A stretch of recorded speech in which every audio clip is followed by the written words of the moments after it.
and welcome to today's session on pressure ulcers and the management of pressure ulcers. I'm Jen Letchford and I'm Tissue Viability Nurse Advisor with Coloplast. Today I'm hoping that this session is really going to help you to identify some of the challenges that you might be facing with pressure ulcers and how we can overcome those challenges. Today's session is purely educational and it is endorsed by the Tissue Viability Society. So some of the content that we'll be covering today will be looking at pressure ulcers and the impact that pressure ulcers can have not only on staff but on patients as well.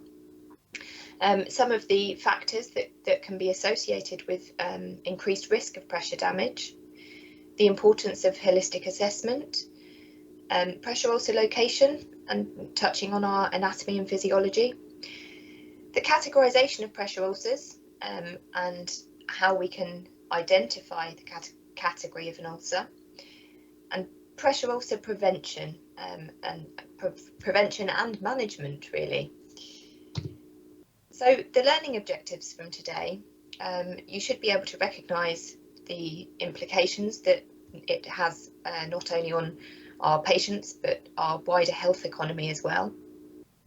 Be able to understand and demonstrate the importance of holistic assessment, including our pressure ulcer risk assessment within that holistic assessment, and be aware of local and national guidance linked to pressure ulcers.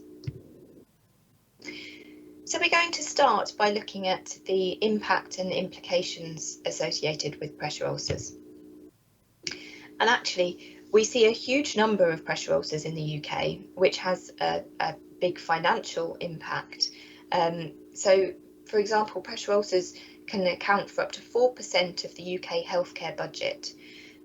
So around £2 billion a year. And actually, latest research has shown that that figure has only increased. More than 200,000 people have chronic wounds, of which pressure ulcers are the single most costly within that category of chronic wounds. So a huge financial implication for the NHS and for our services. It also has a significant impact on our patients and can lead to really severe disability or amputation, possibly be life-threatening. If a patient has pressure damage that results in an infection and sepsis, it could be life-threatening. Osteomyelitis, so an infection of the bone, or prolonged stay in hospital or enforced bed rest, for example, if we're trying to offload pressure from a certain area. So it can have quite a significant impact. So we'll have a look at some of the factors that might be causing pressure damage and how we can possibly overcome some of those factors. But starting off, what is a pressure ulcer? A pressure ulcer is localised damage to the skin or to the underlying soft tissues, and the injury is normally over a bony prominence or can be related to a medical device. It can happen at any time and to any person, but it can be present on intact skin or as an open wound.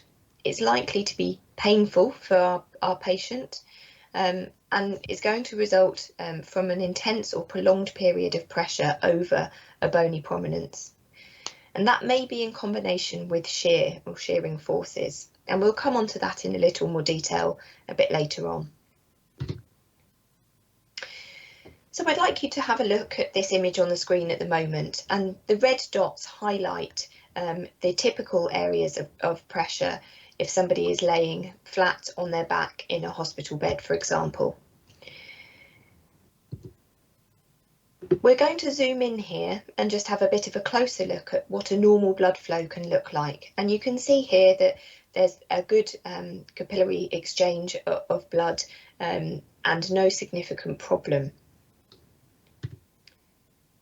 The effect that pressure then has is shown in the image here, and it's squashing that capillary from the external force of pressure over the bony prominence. So you can see here how actually that would then start to, over a prolonged period of time, cause significant damage to those structures of those capillaries. What we can do is try to prevent that from happening with use of pressure relieving equipment. So an airflow mattress, for example, which is what the image on the screen is trying to replicate. And the idea of that is that the pressure relief is given from every sort of third or fourth cell, depending on which equipment you have, to relieve that pressure. But it doesn't prevent that altogether. The pressure is still there, it's just relieved for a period of time. So actually, the pressure relieving equipment that we can have will help, but it won't eliminate the problem completely. Repositioning is another thing that we need to be very conscious of, and we can cause damage through shearing forces by repositioning somebody. And you can see here the arrows on the screen, the red arrows, indicating that actually our bony structure has remained in the same position and that force is coming down. But actually, by lifting just the back of somebody's bed up, for example, we're creating a shearing force and pushing the skin in the opposite direction. So we've already established that we can have a problem with the capillary and restricted blood flow if we have a pressure. But if we have pressure plus a shearing force, we're only extending the potential of damage. And we go on to look at that here and that shearing force. And you can see what I mean. There's a shift in the way that the capillaries are sitting, as well as that pressure, which we've already established will be there from the external force. So what we need to be looking at doing is positioning somebody in the correct way, using a knee break, for example, and trying to relieve that pressure, stopping that skin from moving in the opposite direction to a bony prominence by supporting somebody's position to prevent that from happening. And a knee break is ideal for this, or it could be a foam wedge that you're using, or potentially even a pillow or towel rolled up if necessary, if you have nothing else. But it's something that we should be looking at when we're thinking about the repositioning of our patients.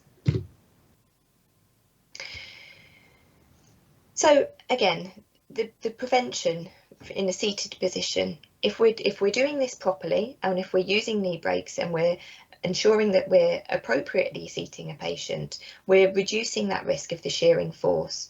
We still have the force of pressure from the external surface in the bony prominence, but we're eliminating the shearing force, so we're reducing the potential for damage as much as possible. We're then going to move on to look at our holistic assessment and our pressure ulcer risk assessments within that. There are a whole multitude of things that we need to take into account when we're thinking about pressure damage and the prevention and treatment of pressure damage. And the key thing to the heart of this really is our holistic assessment of our patient. And built within that, we then have these subcategories, if you like, of our risk assessment, the pressure ulcer categorisation, any pressure relieving surfaces or devices that we might be using, taking into account the overall skin condition of a patient. So if somebody's skin is dry, for example, it's more prone to break down than it would be if it were kept supple with an emollient.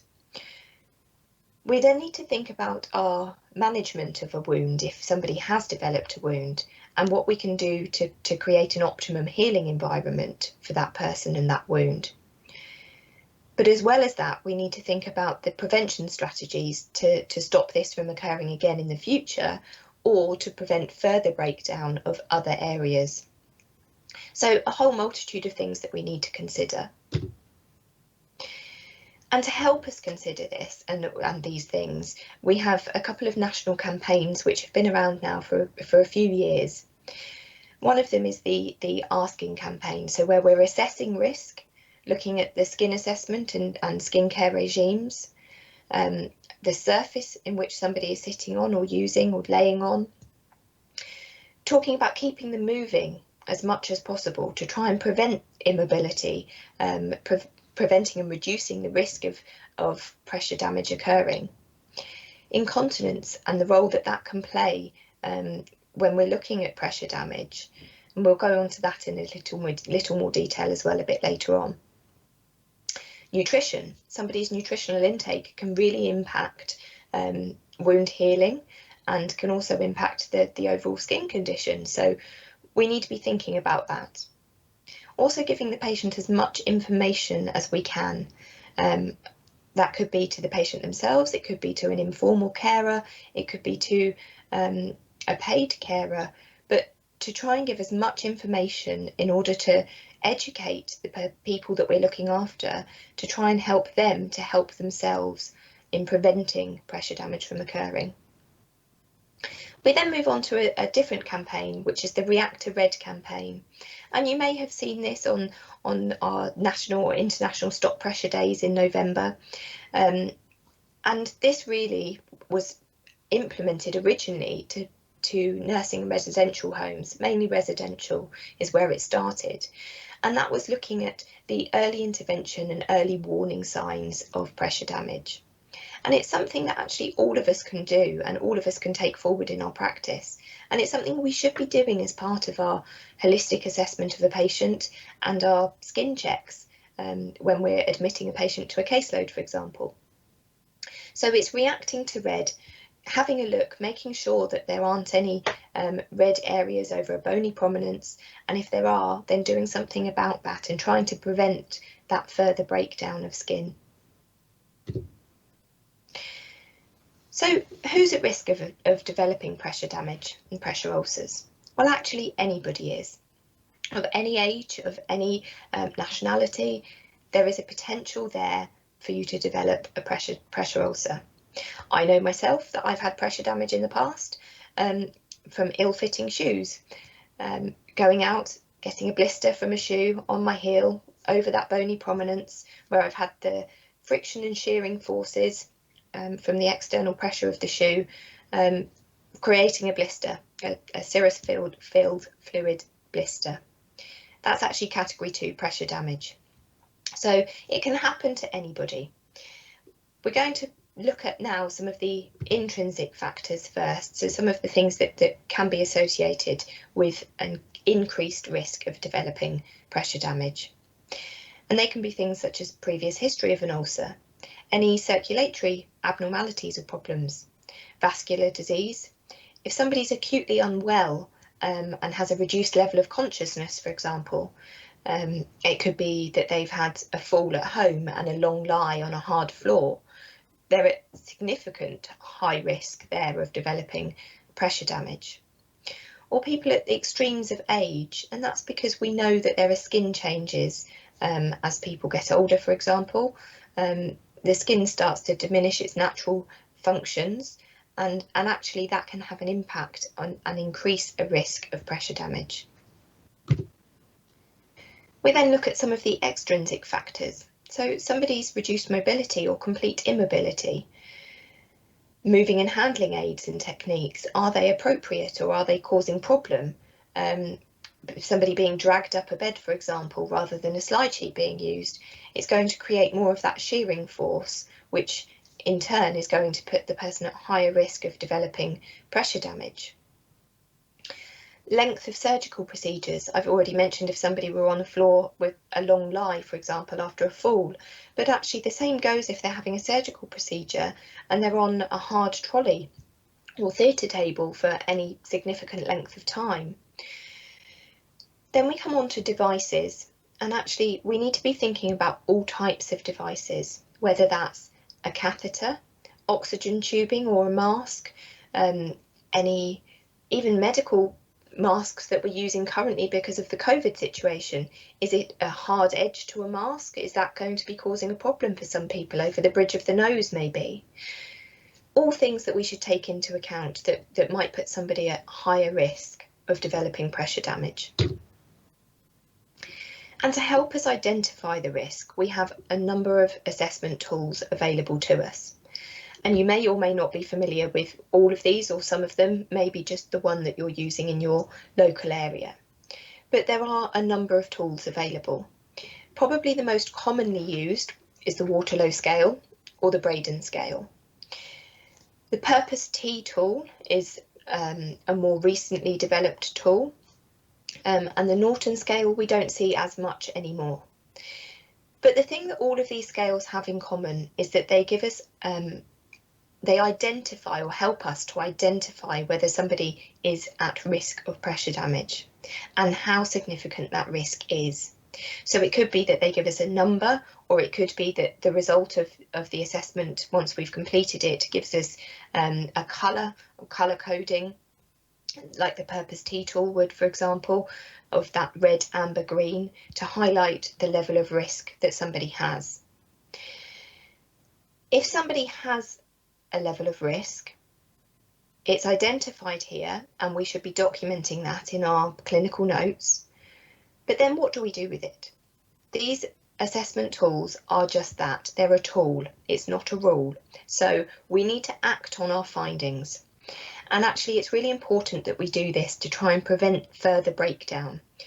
If we recognise that somebody is at risk or at high risk of developing pressure damage, then we need to identify what equipment they might need to try and reduce that level of risk.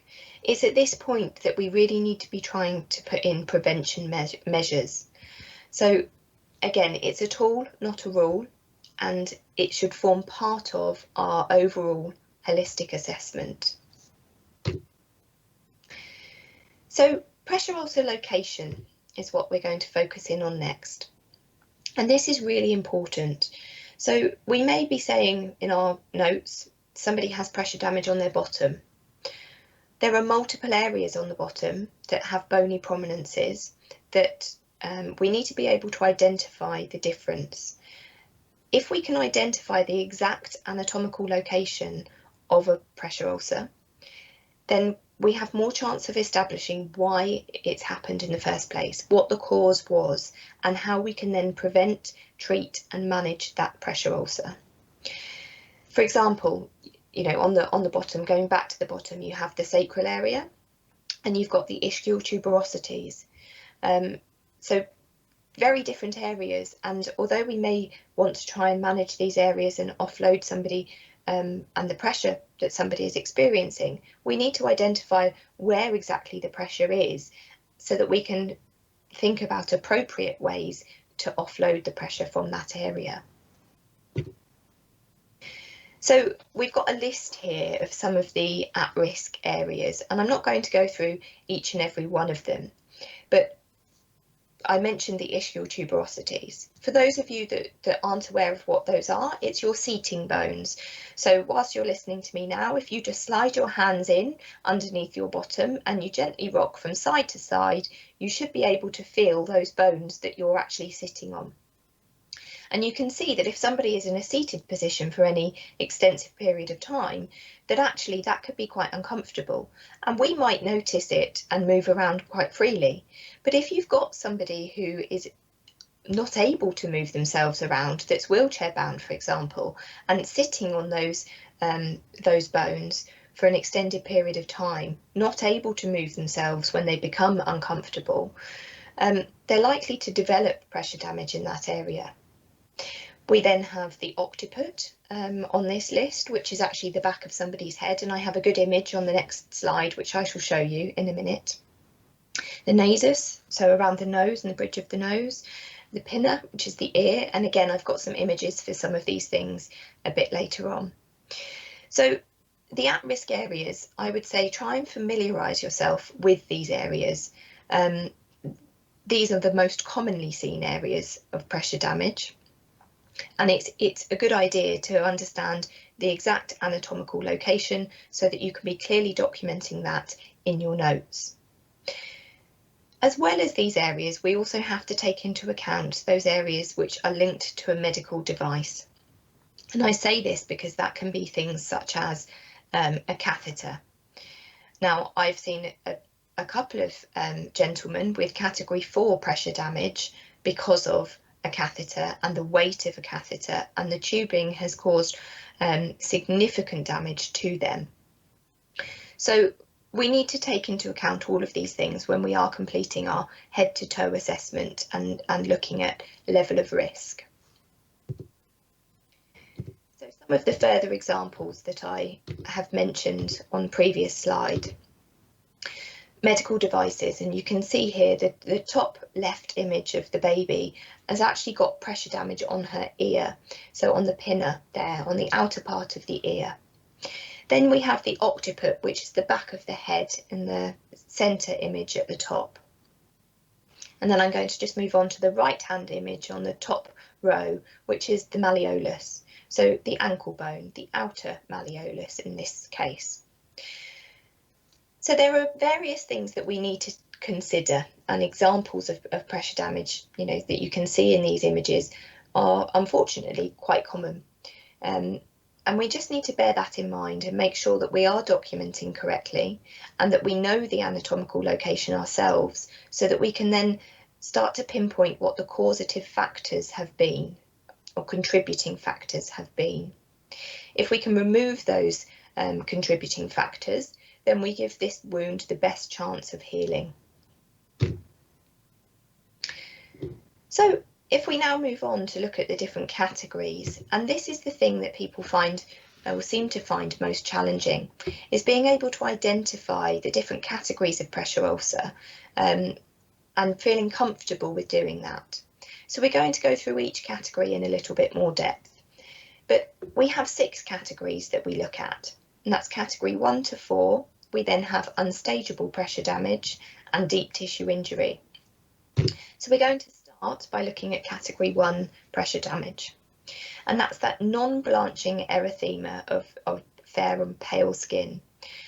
So when you're pressing down over a bony prominence, there's a red area. If you press down and release your finger and it doesn't blanch, so it doesn't go white and then come back as a pinky red colour, if it just remains red, that would be non-blanching erythema. And actually, you may find that your patient is saying that this is quite painful. They're uncomfortable in that area. There could be presence of soft or cool, firm tissue in comparison to the adjacent tissues. Sensation is going to be different for somebody over that area because the damage of those capillaries and things has already started to take place. So the damage is already there at this point. We need to try and prevent that at that stage from getting any worse. What we shouldn't be seeing here with category 1 pressure damage is a purple or maroon discoloration. That would actually indicate deep tissue injury rather than category 1 pressure damage.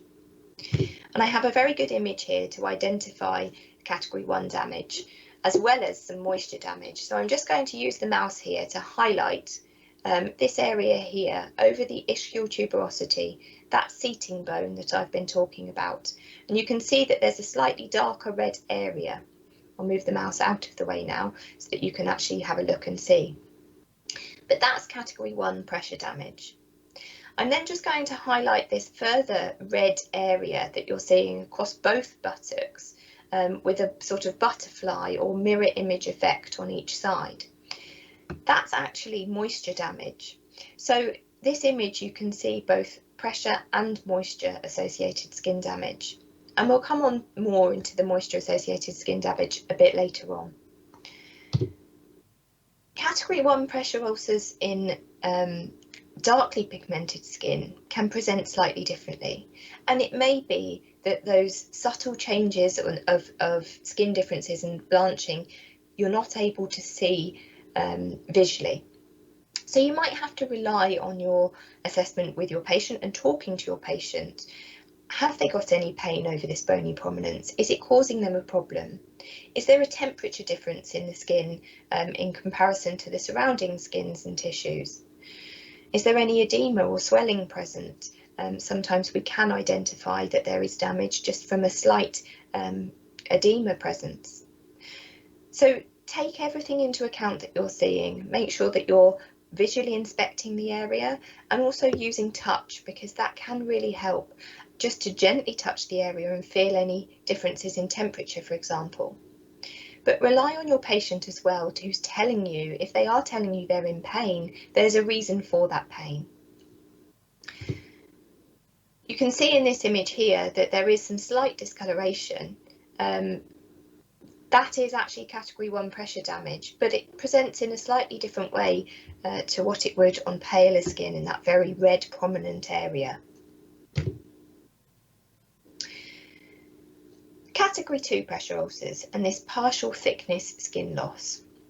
It can present as a very shallow open wound, just losing that very top layer of skin. It can be a red or pink wound bed, and there's not any slough presence in these types of wounds normally, or it could present as an intact serum filled blister, as I mentioned earlier on. You shouldn't be able to see any adipose or fatty tissue, and there should be no underlying structures visible either. So I'll show you another image here of that superficial skin loss, that typical category 2, and you can see that there's no real depth to this wound, but just that top layer of skin lost, and that would be typical of a category 2 pressure ulcer. Sometimes category 2 pressure ulcers are mistaken for other types of skin damage, and I have just briefly touched on moisture associated skin damage in the previous slide when I showed you the image, but what we most commonly see is the incontinence associated dermatitis, and that can be mistaken for category 2 pressure damage. So we just need to bear in mind what we're actually looking at, whether it's over a bony prominence or not, and if it's not over a bony prominence, is it true pressure or pressure related to a device, or could it be that we're looking at one of these other potential causes? So you can see here the image on the left is incontinence associated dermatitis, and you've got that sort of mirror image, irregular edges, and excoriation really to that skin. The middle image here is intertriginous dermatitis. That's a difficult one to try and say. But this is under a fold of the skin, and this is actually just underneath the breast. And you can see there, again, that excoriation from sweat and moisture. Again, it could be identified as pressure damage to somebody who doesn't or isn't familiar with what pressure damage really is. Then skin tears. Sometimes I've seen documented that a skin tear is documented as category 2 pressure damage. Well, actually, we just need to be really thinking and looking at our assessment of this patient and what the presenting factors are, and establishing whether it is true pressure or whether the cause is because of another reason. So that then brings me back to pressure damage and category 3, full thickness skin loss. So that full thickness tissue loss, where the adipose tissue, those fatty tissues may be present, but you definitely won't be seeing bone, tendon or muscle exposure in these category 3 full thickness wounds. You might have some granulation tissue, and there may be rolled edges to the wound. Depending on how long the wound has been there, you know, the more chronic a wound is, the longer it's been there, the more likely the edges of the wound will be rolled. Any slough or eschar that might be present, so the devitalised tissue that you might see in that wound bed, and there could potentially be some undermining or tunnelling with this type of wound as well. The depth of the wound will actually vary depending on the anatomical location. And this is why I've really spoken about the importance of the anatomical location. As you can imagine, a pressure damage over the bridge of your nose from a mask or medical device, there's not as much tissue or thickness of tissue there as there is, say, on your ischial tuberosity, on your seating bone. So you're going to get to that full thickness skin loss far quicker over the nose than you would on your ischial tuberosity. So the depth of tissue loss can vary depending on that location. Again, a really good image, clear image of a category 3 full thickness tissue loss, and this has got those slightly rolled edges. You may even in this wound have some slight undermining possibly under this lip or under this rolled edge here. So again, something to just be aware of. Then we move on to our category 4 pressure ulcer and that full thickness skin and tissue loss. And this is where you may well see exposure of bone, muscle, tendon, ligament, cartilage in your wound bed. And these people with these types of wounds are at very high risk of developing infection and potential for developing osteomyelitis, so infection of the bone. And actually there can be some undermining and tunnelling with these wounds as well. And these can be really challenging wounds to try and heal. We want to try and prevent people getting to this level of tissue loss as much as we possibly can. And you can see in the image here, it might look sloughy. If you're not very experienced with wound care, then you might think that this wound is just very sloughy looking.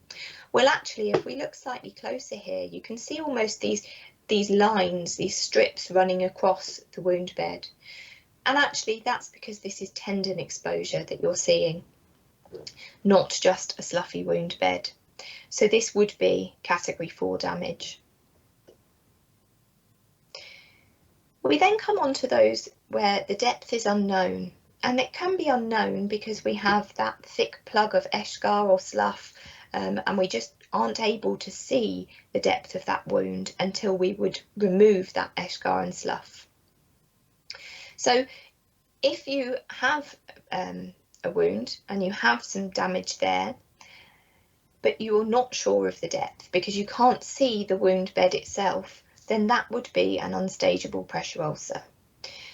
So it's quite often blocked by, as I say, slough or eschar, that devitalised tissue. We would have to monitor this type of wound and try to debride, if it were appropriate to debride, to get that clean wound bed so that we can really see and establish the category of the ulcer. It's likely to be at this point a category 3 or 4 pressure ulcer that we're seeing. You can see here on this image that although we can see pink granular tissue to the edge of the wound, we have this thick plug of slough in the centre of the wound. That's stopping us from seeing the true depth of the core of that wound, which means that actually this is an unstageable pressure ulcer. And that's how we should be documenting this until we can remove this plug of slough and identify the true depth, whether that's down to bone and those full thickness tissue loss, or whether it's a category 3 partial thickness tissue loss. Then we have our deep tissue injury. And our deep tissue injury can present as that mushy or boggy type feeling tissue that's quite dark in appearance, or blood-filled blister, that purple or maroon colour, that bruising almost. This would be our deep tissue injury. Again, the depth of this is unknown. We know there's damage already done at this point, but we don't know the extent of the damage. Sometimes these deep tissue injuries can resolve themselves if we can eliminate the pressure, and they can heal without actually opening up. However, they do or may rapidly evolve, and the tissue will deteriorate and break down quite quickly to leave you with an open wound. And actually we can see here the start of a breakdown of a deep tissue injury. You've got this slight open area, but the damage is quite extensive and has already been done to these purple and maroon discoloured tissues that we can see. So the evolution of a deep tissue injury, and an example of this would be, as it states here, day 1, this very deep purple maroon appearance of the skin, but it's intact. By day 3, this has started to deteriorate, and we can see the break in the skin, and the skin is breaking down. But again, this isn't that this wound is getting worse at this point, it's that the damage has already been done and it's just evolving and almost bringing itself to its true colours, if you like. It's bringing itself to light as to how bad the damage and the extent of the damage actually is. On day 1, you may or may not have noticed the damage as well in the natal cleft here. Day 3, you can't really see that damage in the image. But again, it's deep tissue damage, and you can see that more clearly on day 10, where again it's evolved and it's starting to evolve and show its true colours, if you like, and the extent of that damage. But by day 10 here, you can see quite a significant difference in this damage and how the tissues are actually really starting to break down. So we do need to keep an eye on these images, on these patients, and reassess frequently. So moisture-associated skin damage. I've touched on it briefly throughout the presentation, and quite often it's caused by incontinence associated dermatitis. So that constant exposure to urine or fecal matter, or possibly even sweat that somebody might experience, and it really can cause skin damage. It's that loss of the epidermis, so the skin might appear macerated, red, broken, painful, that kissing type effect or butterfly effect, as I've mentioned already, and irregular edges to the wounds. You shouldn't be able to see any slough or underlying structures with moisture-associated skin damage, but it is something that we should bear in mind when we're assessing a patient. Again, there's absolutely no necrosis when we're looking at moisture-associated skin damage. So it is just that very superficial skin loss, that loss of the epidermis, where it's quite red and angry looking and excoriated because of the constant exposure to that moisture, whether that's through urine, fecal matter or sweat. Really good image here, and you can see just the irregular shape. Again, it's on somebody's buttocks, but you can see the irregularity of the shape. There's no defined area over a bony prominence, and you can see some maceration at the edges of this part, and actually it looks quite wet to look at this area.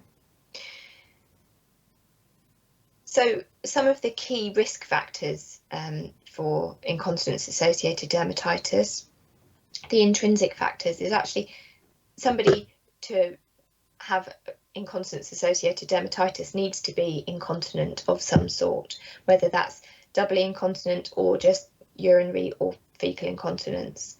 But they will suffer with frequent episodes of incontinence to cause this sort of level of damage that you can see in the image here. And that's then having an impact on the overall skin condition and the poor skin condition, where actually we start to lose the pH balance and it starts to really affect that and cause this excoriation.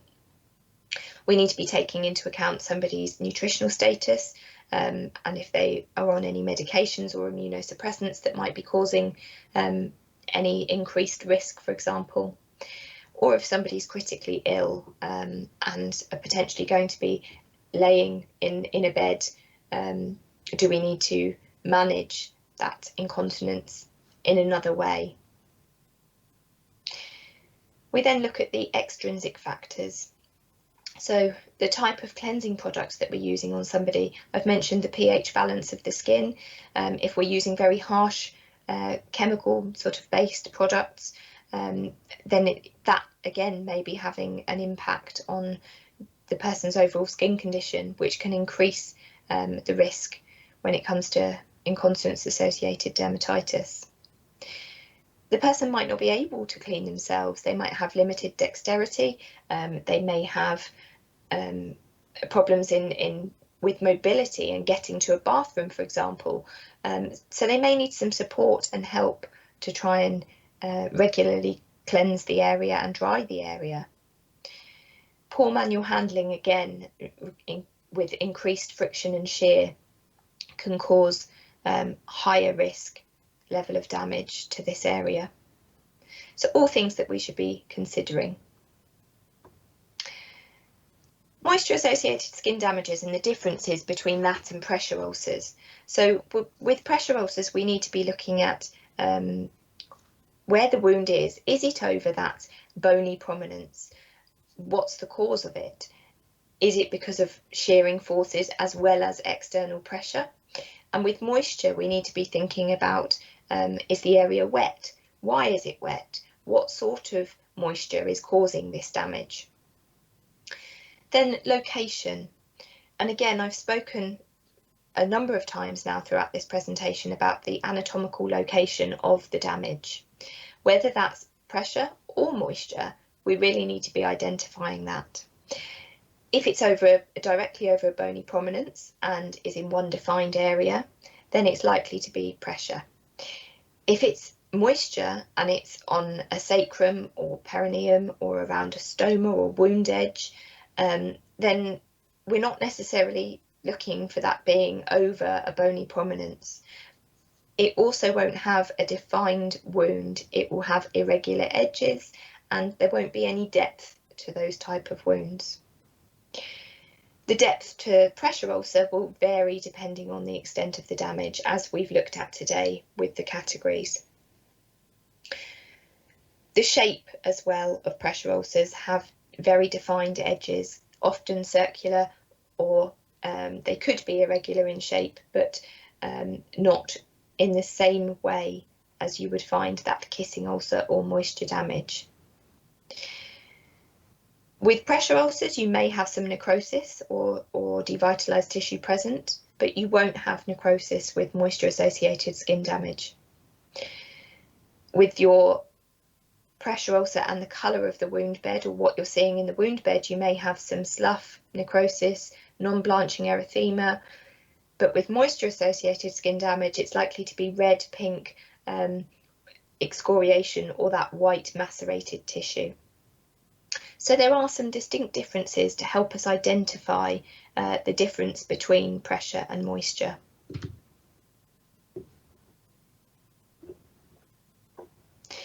So skincare, what can we do to try and prevent any breakdown in our skin? We can be cleansing skin with a pH balanced cleanser, and that will help the body's natural acid mantle to maintain itself. We can consider using moisturisers to hydrate skin. As we already know, if the skin is drier, then it can cause higher risk of damage. We can protect the skin from exposure to urine, stools and faecal matter by using barrier products if it's appropriate after our assessment. We may also, in worst cases and worst case scenarios, have to think about the use of urinary catheters or fecal containment devices on very high risk individuals. And this is where it really then comes back again to our holistic assessment of our patient and looking at every patient as an individual and the risk associated with these things for them. So more prevention, what can we do? Well, skin assessment and the frequency of our assessment. Really, if we're having a patient come to an acute area, so admitted to hospital or into a community hospital, for example, we should be completing our head to toe skin assessment as recommended by the European Pressure Ulcer Advisory Panel within 8 hours of admission. We should then also be completing it as part of every risk assessment that we do. It needs to be ongoing. This can't be something that we only do once. So it will be based on your clinical setting and where you are. If you're seeing that patient, for example, as a community patient and you're seeing them once a week and you're assessing them once a week, then you would be completing your skin assessment as well once a week. If you're going to discharge a patient from your caseload, whether that's in a hospital setting again, or whether that's in the community, we should be completing a skin assessment prior to discharging. We need to ensure that this person has no problems that are linked to their skin moving forward, that we're expecting them to manage themselves. We need to make sure that actually there is no damage before we discharge them from our care. So we did touch on this when we were in looking at the categories today of pressure damage, but the erythema in darkly pigmented skin can sometimes be difficult to recognise, and we don't have that visible blanch response.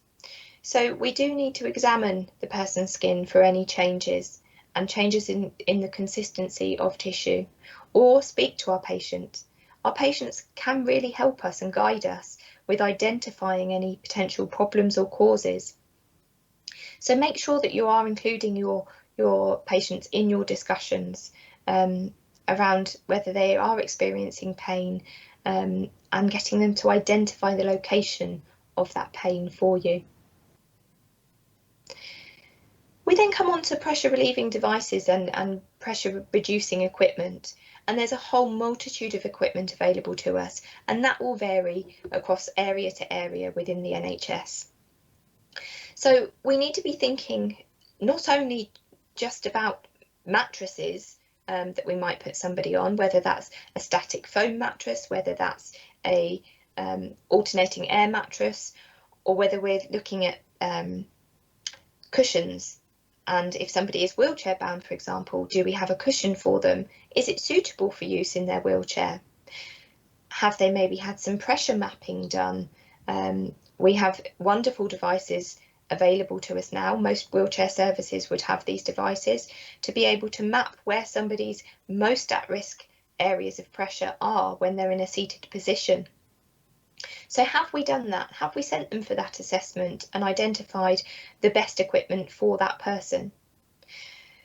When we're choosing the equipment and choosing the devices that we're supplying to patients, we really need to be mindful of their wishes as well, and whether they're going to use the equipment.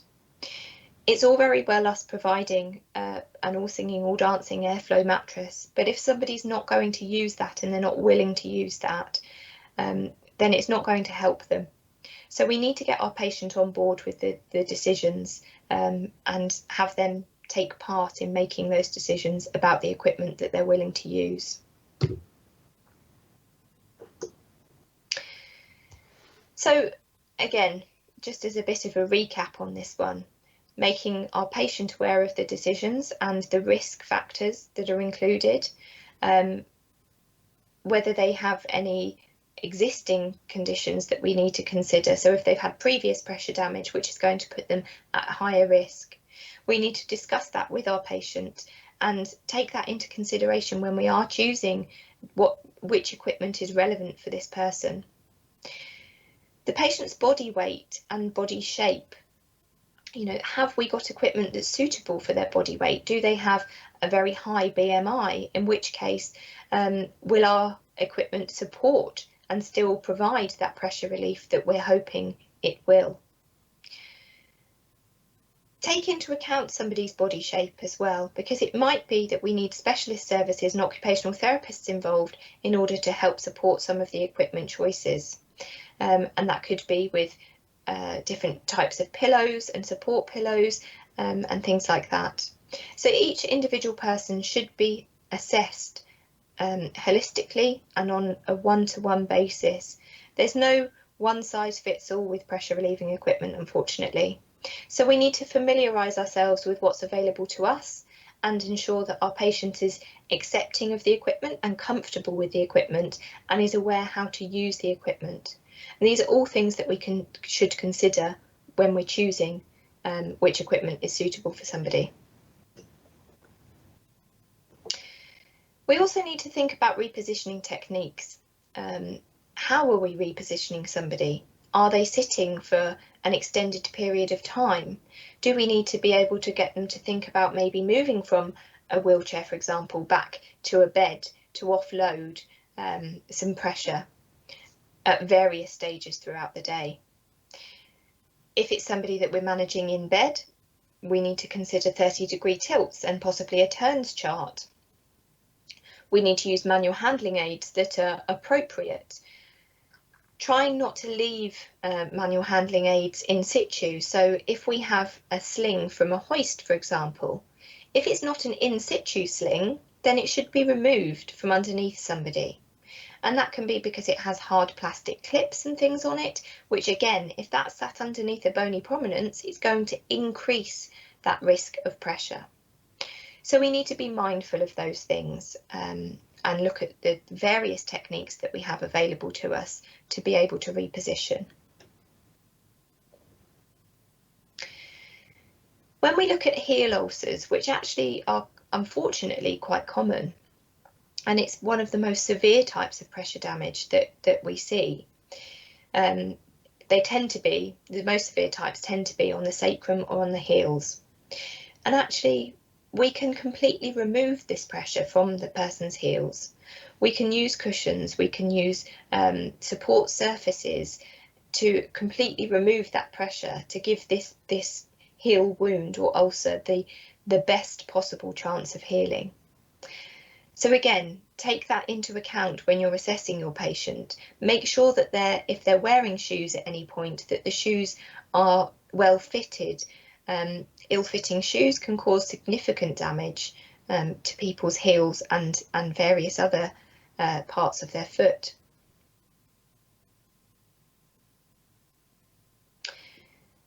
We've talked about incontinence today and the risk factors associated with incontinence. So actually, we need to ensure that patients have appropriate tools to use if they need them, such as a urinary bottle, or if they need a barrier cream or film protectant to an area on their sacrum maybe, or in their natal cleft, to try and prevent that breakdown of skin damage. Somebody might need more frequent visits from a carer to change their pad if they're unable to do that themselves. Or we may, in the worst cases, need to consider catheters or fecal management systems to try and prevent that further skin breakdown. So again, prevention is better than trying to treat. So we need to try and identify these risk factors at the earliest possible stage in our holistic assessment in order to put those preventative measures there to stop this from happening. Nutrition, another real helper when it comes to prevention of pressure ulcers. We need to ensure that somebody is getting the right nutritional intake and that they are eating and drinking well enough to support their body and their bodily functions. So we need to check what their nutritional status is on admission, and we again have nutritional assessment tools to help us and support us with this. Individuals with a pressure ulcer, or those that are at high risk of a pressure ulcer, should have an intake of 30 to 35 calories per kilogram per day, with 1.25 to 1.5 grams of protein per kilogram of body weight per day. So that's actually slightly higher than the average person would need. So again, all things that we should be taking into account when we're looking at somebody's nutritional status. I've mentioned already that we have these screening tools, risk assessment tools. The MUST tool is probably one of the most commonly used, and it can be a real identifier and support as part of our holistic assessment of our patient and help us to identify any at-risk patients. So patients at risk of malnutrition will also be at higher risk of developing pressure damage, or they may have existing pressure damage. So, you know, again, another tool that we're able to use to help us in our overall holistic assessment of a patient. Back in June of 2018, we saw the NHS Improvements team come up with an update around pressure damage. And actually they identified then that all category 2 pressure ulcers and above should be reported. And that includes your deep tissue injury and unstageable pressure ulcers. So you should have a reporting system available to you, and you should now hopefully be confident in categorising pressure ulcers after today's session. So you would know those ulcers that would need reporting. Moisture associated skin damage should also be reported and counted in addition to pressure ulcers. So if you are identifying that somebody has MASD, then again, that should be reported and highlighted that that person has this moisture associated skin damage. Device-related damage should be highlighted as device-related pressure damage in your reporting system. So if you don't have a drop-down box for that, then you can fill that in the data entry boxes that you are filling in. So you should always try and give as much information as possible on these DATEX reports, or whichever reporting system you use. You should be giving as much detail as possible about why that damage has developed and what the cause of that damage is suspected to be. We're also no longer using the terms avoidable and unavoidable. Really, we shouldn't be seeing any pressure damage, but if we are seeing that, then we need to be identifying the cause and getting to the root cause and documenting around that. But we shouldn't be using the term avoidable or unavoidable. For those of you who remember the 72-hour rule, that no longer exists, so I'm actually not going to go into any detail on that. What we should be looking at is, when we're taking on a patient onto our caseload, is the term pressure ulcer present on admission, or POA. That is a term that will be used when we're looking at pressure ulcers, and actually this is where it's key to complete our holistic assessment and our skin assessment as soon as possible when somebody comes onto our caseload. And that's because we're trying to identify if somebody is coming onto our caseload with already existing pressure damage, and then we can establish whether that's happened in somebody else's care or in their own care if they're self-managing at home, versus if it's developed in our care. So we can keep an eye, and we can start to build a picture of what's happening, and we can start to identify trends as well through this. Then end-of-life skin changes and skin failure, we used to identify as Kennedy ulcers, but actually we no longer look at these as Kennedy ulcers. These ulcers should be reported and investigated in the same way that any other pressure ulcer is reported and identified. So I'd like to just thank you for joining me for today's session. I hope you found it useful. We have a whole list of references available if you would like to have a further look at any of this information from today's session. And if you have any questions relating to today's session, then please feel free to reach out to your local Coloplast representative, who will happily support you. Thank you.